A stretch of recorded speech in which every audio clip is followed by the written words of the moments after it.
대학 생활을 위한 도우미 역할을 톡톡히 하고 있는 스마트폰. 요즘은 스마트폰을 이용해 수업을 받기도 하고 과제물을 작성하기도 합니다. 또한 스펙이나 취업을 위한 다양한 정보를 얻을 수 있는데요. 대학 생활의 필수품인 스마트폰, 여러분은 과연 얼마나 효과적으로 사용하고 계신가요? 알람이 울리지도 않았는데 스마트폰을 들여다보거나 습관적으로 스마트폰을 터치하고 있지는 않으신가요? 스마트한 대학 생활을 위해 스마트한 온오프, 저와 함께 시작해 볼까요?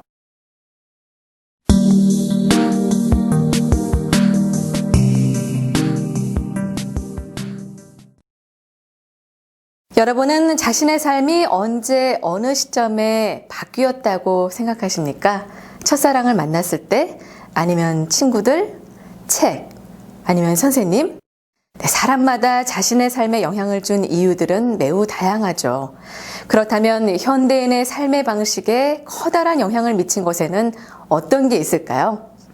무려 36년 동안 현대인의 삶의 방식에 영향을 준 세 가지 가운데 첫 번째는 바로 PC의 등장입니다. 1981년 PC가 처음 등장했을 때의 가격은 대략 1,000만 원이었습니다. 이는 당시 대기업의 월급이 25만 원 정도였으니 얼마나 고가인지 아시겠죠? 현대인의 삶의 방식에 영향을 준 세 가지 중 두 번째는 1982년의 인터넷 개통입니다. 우리나라에서는 1995년 처음으로 PC방이 생겨났고 스타크래프트라는 게임의 등장으로 인터넷 이용률이 급증하기 시작하였습니다. 마지막으로는 1984년의 휴대전화입니다. 여러분이 생각하고 있는 지금의 휴대전화와는 모습이 많이 다른데요. 무게는 약 4kg에 육박했으며 가격은 약 400만 원이라고 하네요. 당시 직장인의 2년치 연봉이었다고 합니다. 현대인의 삶에 영향을 미친 세 가지, PC와 인터넷, 그리고 휴대전화. 2009년에 이 세 가지가 합쳐진 새로운 패러다임이 등장하게 되는데요. 네, 바로 스마트폰이죠. 스마트폰의 등장으로 인해 바야흐로 스마트 라이프가 시작되었습니다. 스마트폰이 가져온 스마트 라이프, 과연 우리에게 어떠한 변화가 일어났을까요? 옛말에 10년이면 강산도 변한다고 하지만 과연 요즘도 그럴까요? 2009년 128MB의 메모리 카드는 5년 뒤 무려 1000배나 용량이 커졌는데요. 용량이 커진 만큼 더 많은 데이터를 작은 메모리 카드에 담을 수 있게 됐습니다. 이로 인해 커다란 외장 하드 대신 휴대성이 좋은 작은 메모리 카드만 들고 다녀도 되는 작은 변화가 일어났습니다. 스마트폰은 휴대전화를 넘어서서 손안의 작은 컴퓨터로 수백여 종의 다양한 응용 프로그램을 사용자가 원하는 대로 설치하고 활용할 수 있는 특징을 갖고 있습니다. 우리 일상생활에 엄청난 영향을 주는 필수품으로 자리를 잡게 된 거죠. 우리나라는 2009년 80만 명을 시작으로 스마트폰의 사용자는 매년 가파르게 증가하고 있습니다. 그리고 어느덧 4,832만 명이 스마트폰을 사용하고 있습니다. 2017년 10월 기준 우리나라의 인구수가 5,176만 명이니 거의 모든 국민이 스마트폰을 사용하고 있다고 해도 무리가 아닙니다. 현재의 스마트폰은 더욱더 진화하고 있습니다. 기존의 통신 속도보다 더욱더 빨라지고 있으며 웨어러블이라는 새로운 개념의 기술도 발달하고 있습니다. 또한 IoT, 즉 사물 인터넷의 발달로 기존의 스마트폰이 사람과 사람을 연결해주는 용도에서 사람과 사물을 연결해주는 용도로 확장되고 있습니다. 이처럼 계속 진화되는 스마트폰은 일상에서의 우리 모습을 매우 빠르게 바꾸어 나가고 있습니다. 그렇다면 스마트폰은 여러분의 대학 생활에 얼마나 영향을 미치고 있을까요? 네, 스마트폰으로 인해 달라진 여러분의 캠퍼스 풍경 함께 들여다보시죠.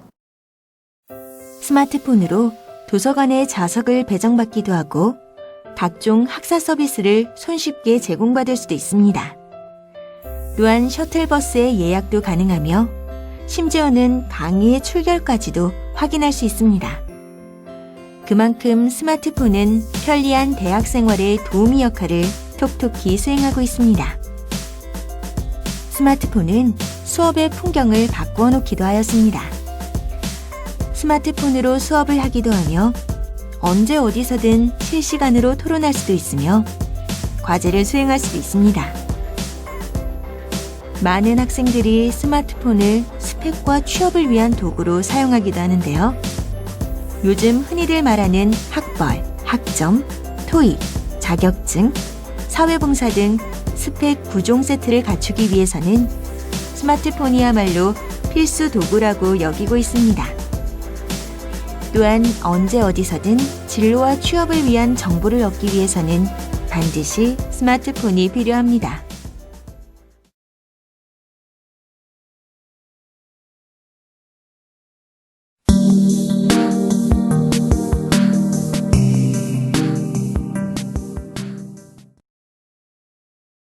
그렇다면 여러분은 스마트폰의 어떠한 기능을 주로 사용하고 계신가요? 그리고 혹시 그 기능들이 여러분의 생활에 도움이 된다고 생각하고 계십니까?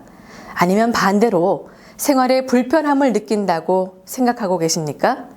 저와 함께 스마트한 라이프 온오프 상태를 점검해 보겠습니다. 자, 지금부터 1분 동안 스마트폰을 자유롭게 사용해 보세요.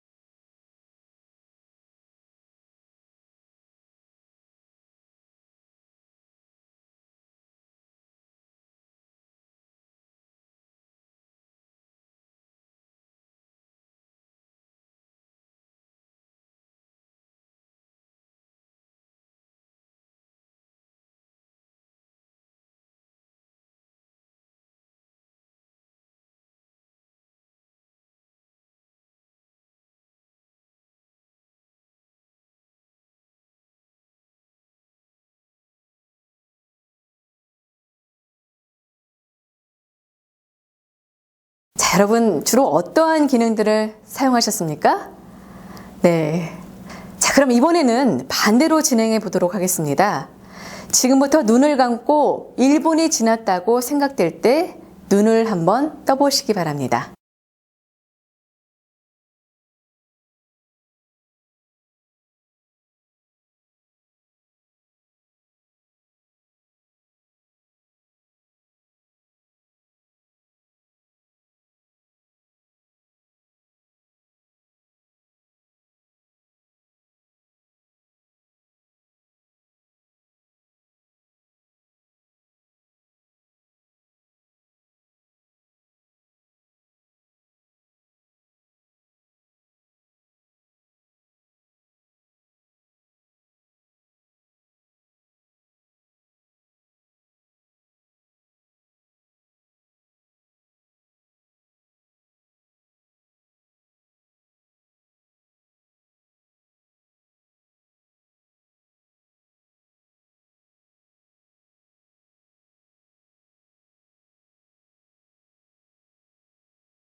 일 분이 지났나요?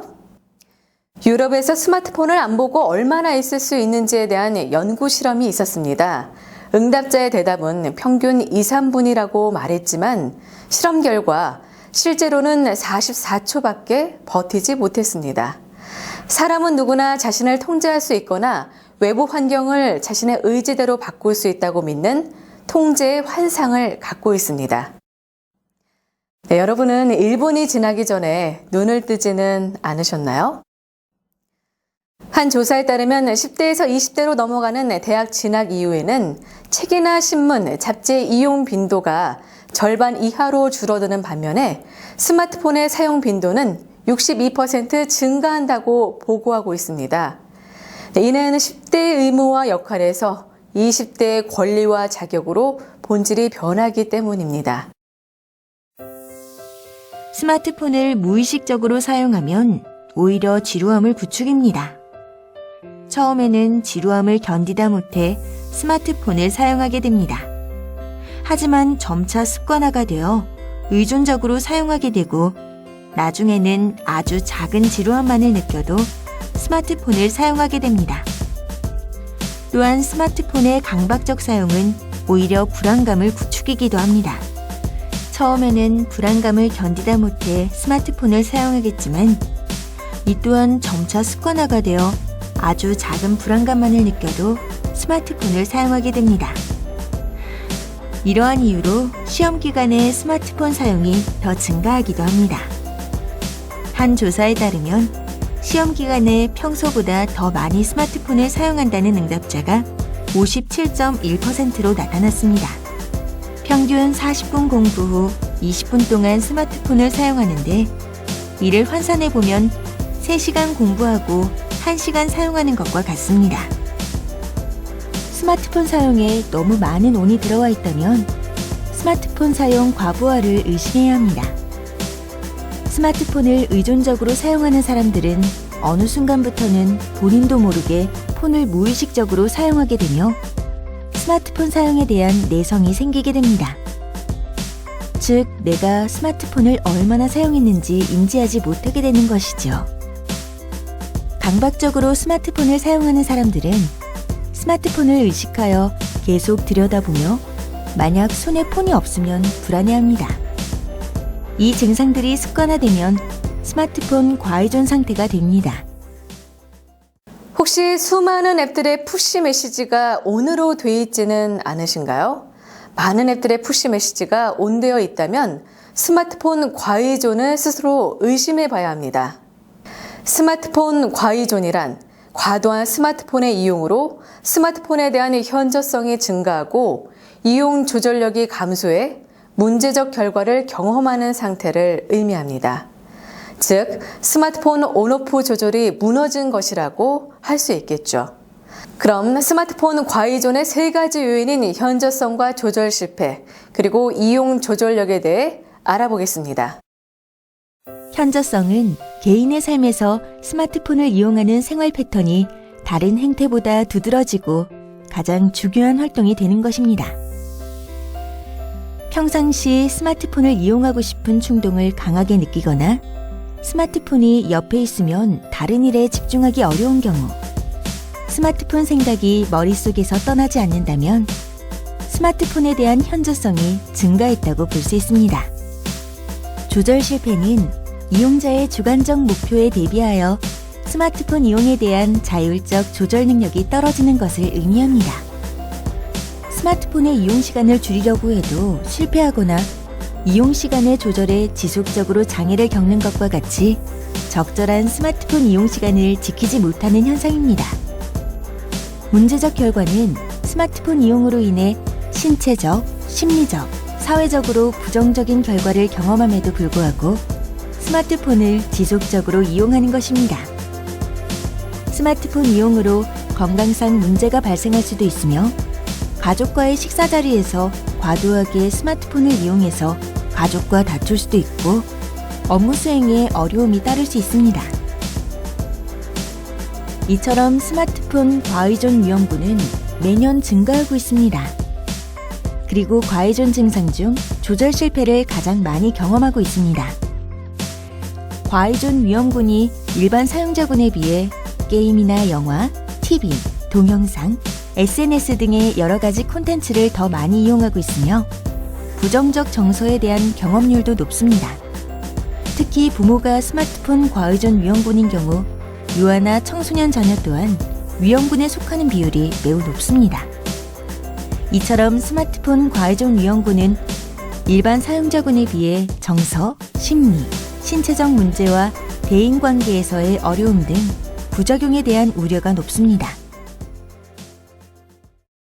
소셜 미디어를 이용하면서 다른 사람과의 네트워킹에 제외된 것 같은 공포감, 혹은 세상의 흐름을 놓친 것 같은 불안함을 경험해 보신 적 있으십니까?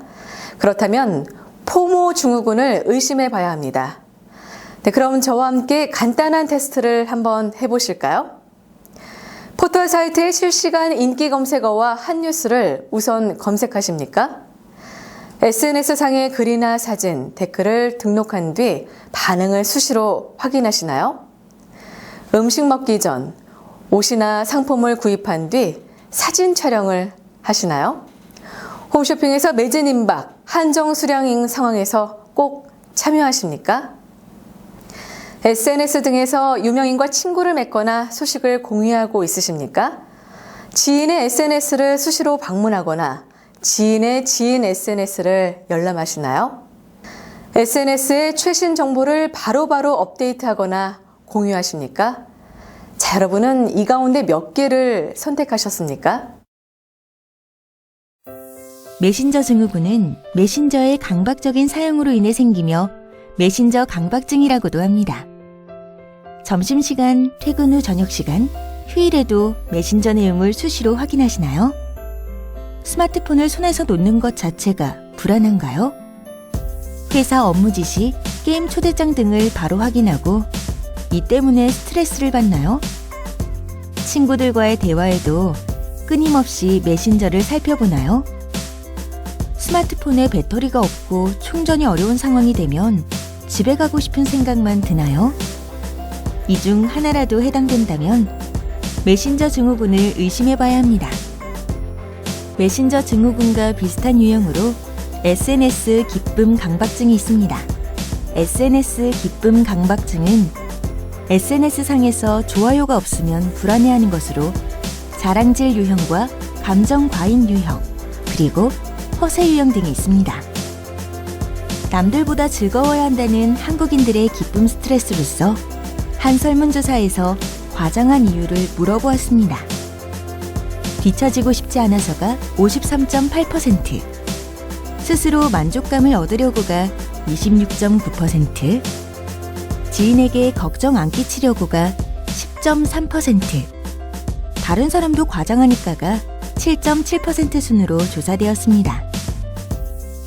즐거움을 얻기 위해 즐기는 게임. 하지만 게임에 숨겨진 다양한 유혹거리에 대해 여러분은 얼마나 알고 계신가요? 무료로 즐기는 게임. 하지만 즐기려 하면 할수록 게임은 우리의 소중한 시간이나 돈을 더 많이 쓰도록 만들어져 있다는 인앱 결제의 함정에 빠지지 않도록 하세요. 잠깐 즐기는 게임. 60초 혹은 한판 단위로 되어 있는 게임들. 게임에는 기본적으로 피로도 시스템이 있어서 장시간 플레이를 하지 않도록 하고 있습니다. 그러나 더 하려고 맘만 먹으면 언제까지든 계속할 수 있도록 허용하는 접속 혜택과 아이템들이 여러분이 원래 계획했던 게임 시간을 잊도록 유도하고 있다는 사실을 명심하세요. 쉴 때 잠시 하는 게임. 여러분의 마음은 쉰다고 여기고 있어도 여러분의 눈과 뇌는 자극을 받고 있기에 육체의 피로도는 증가하고 있다는 사실을 잊지 마세요. 게임은 정정당당하게 즐기는 맛? 그러나 갈수록 많은 게임들이 게임 플레이보다는 게임 승패나 성장에 직접적인 영향을 주는 확률형 아이템 구매를 유도하도록 만들어져 있습니다. 과도한 경쟁심에 무리한 현금 구매를 하는 등 게임을 쉽게 즐기려다가 게임의 참 재미를 잃거나 확률형 아이템에 집착하여 충동적으로 과소비를 하게 될 수도 있다는 사실을 명심하세요. 도박에서 쉽게 벗어나지 못하는 이유는 착각이 불러온 희망 때문입니다. 한번 돈을 딴 순간을 기억하며 언젠가는 따겠지. 한 번쯤은 나에게도 운이 올 것이야 라는 막연한 심리를 이용하기 때문입니다. 이러한 사람들의 심리와 편리한 스마트폰이 결합된 인터넷 도박이 암암리에 늘어나고 있는데요.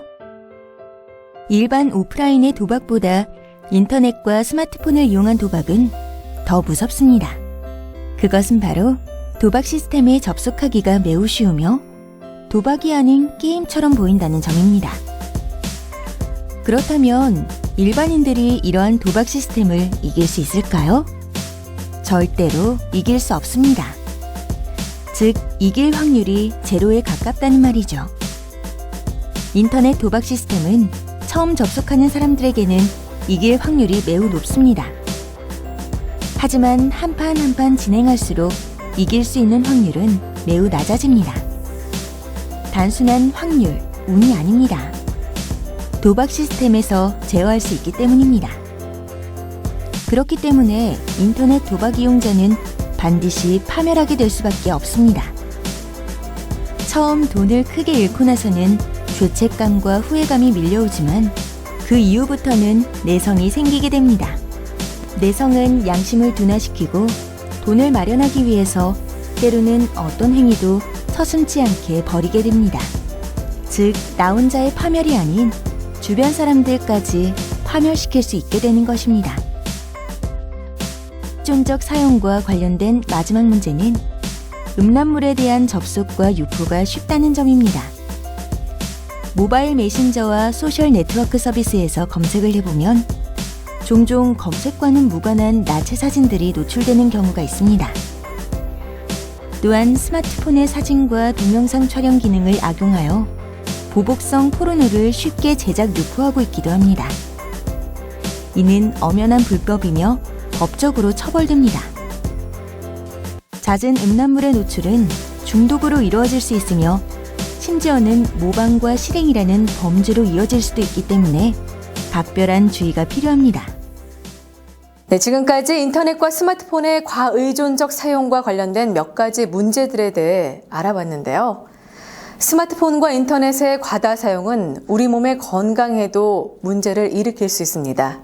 그럼 어떠한 건강 문제를 유발시킬 수 있는지 알아보겠습니다. 첫 번째, 기억 능력에 관한 사실입니다.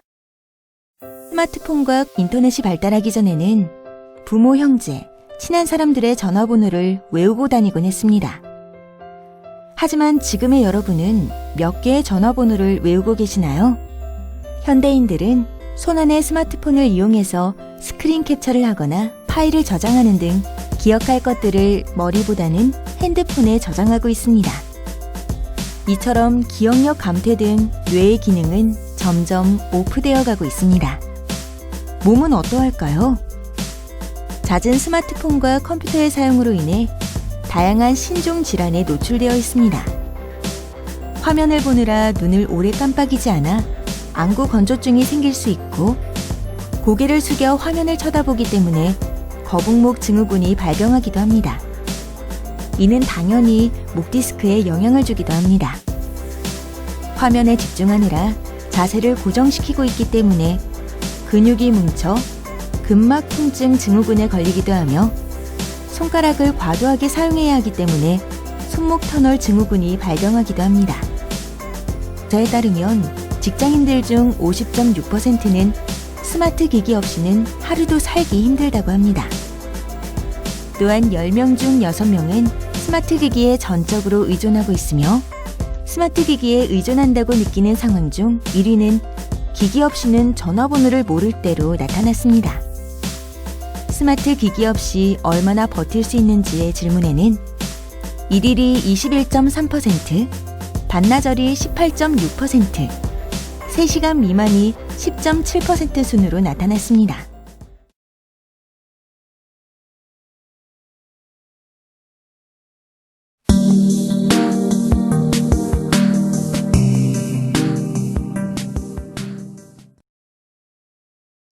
꼭 필요해서 아니면 휴식이라는 이유로 또는 나에게 이득이 되기 때문에 스마트폰이 생활에 도움이 된다고 생각하실 수도 있습니다. 하지만 잠시나마 과의존된 상태는 아닌지 생각해 보신 적 있으십니까? 어쩌면 우리는 편리하고 좋은 기능들을 온하고 지낸다고 생각하면서 정작 더 중요한 삶의 기능들을 오프하고 있는지도 모릅니다. 과의존적 사용을 예방하기 위해 여러분의 스마트 생활을 다시 한번 설정해 볼까요?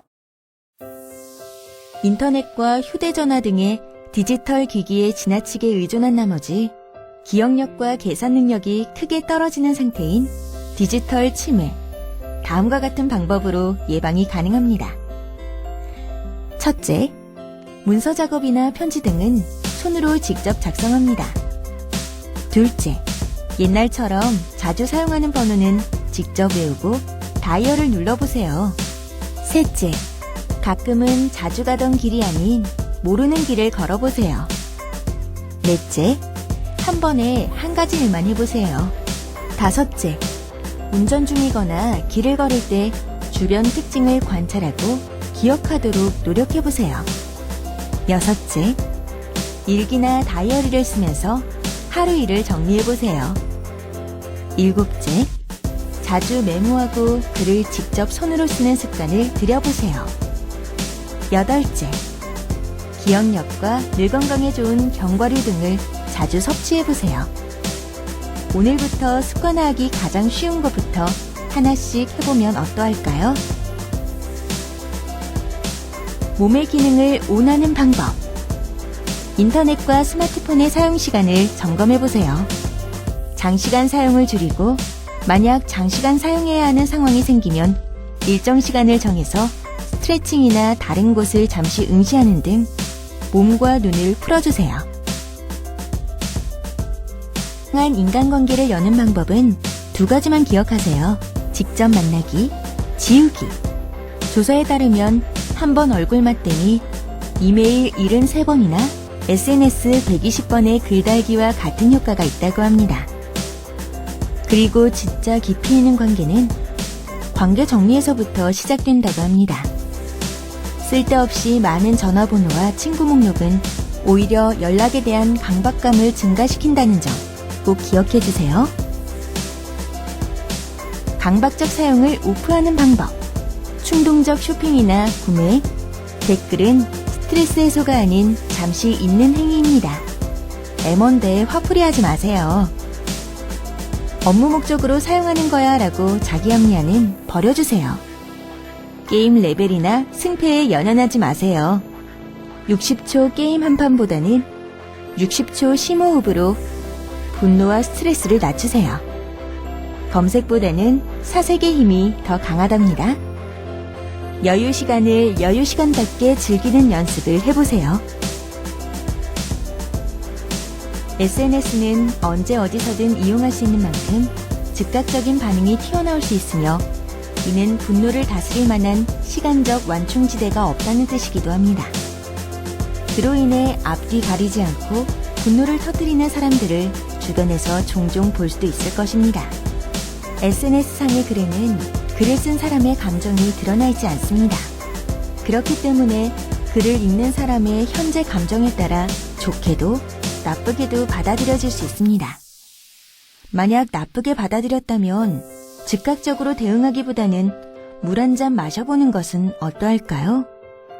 생리적으로 긴장되고 각성된 상태를 진정시켜줄 수 있는 효과가 있으며 물 한 잔 마시는 시간은 분노하고 격앙된 감정이 가라앉을 수 있는 최소한의 시간이기도 합니다. 평소 메신저나 푸시 알람 소리에 무조건적으로 반응하시나요? 조금만 무시해보세요. 푸시 알람 같은 기능을 끄고 조금 게을러져 보세요. 답답하더라도 바로바로 반응하지 않고 3개에서 5개씩 모아서 답해보세요. 스마트폰을 항상 손에 들고 계신가요? 손에 잡고 있기 때문에 더 하게 되는 스마트폰. 스마트폰을 주머니나 가방에 넣어두는 습관만으로 사용 횟수는 감소합니다. 또한 손으로 전해오는 금단 현상을 호두나 건강지압기, 책 등으로 이겨보세요. 버스나 지하철 안에서 무료함을 달래기 위해 스마트폰을 이용하기보다는 차창 밖을 쳐다보거나 풍경을 보며 그때 그 순간을 기억해보세요. 일상 속 자기 트랜스는 결코 시간 낭비가 아니라 뇌와 마음을 정화시켜주는 최고의 휴식 방법입니다. 늘 바쁜 직장 생활. 잠깐의 짬도 아깝다고 생각하시나요? 잘 때는 자고 쉴 때는 온전히 쉬어야 하는 가장 중요한 이유는 최고의 기량을 발휘하기 위해서는 휴식이 필요하기 때문입니다. 잘 때는 무음으로 해두고 푸시는 가볍게 무시해주세요. 쉴 때는 눈과 손도 같이 쉬어야 합니다. 사람들을 만날 때 스마트폰을 가방에 넣어두세요. 입과 귀는 상대방에게, 눈은 스마트폰에 가는 당신. 눈과 입, 귀가 모두 상대방에게 집중될 때야말로 진정한 만남입니다. 여러분의 스마트폰은 수업을 위해 이용하는 것인가요? 아니면 수업 중에 친구와 대화를 하려고 하는 매개체인가요? 혹시 여러분은 스마트폰에 종속돼 있지는 않으신가요? 당신의 스마트폰 사용 습관이 건강하게 온오프로 조절될 때 그간 오프돼 있던 더 중요한 가치 있는 것들이 온이 될 것입니다.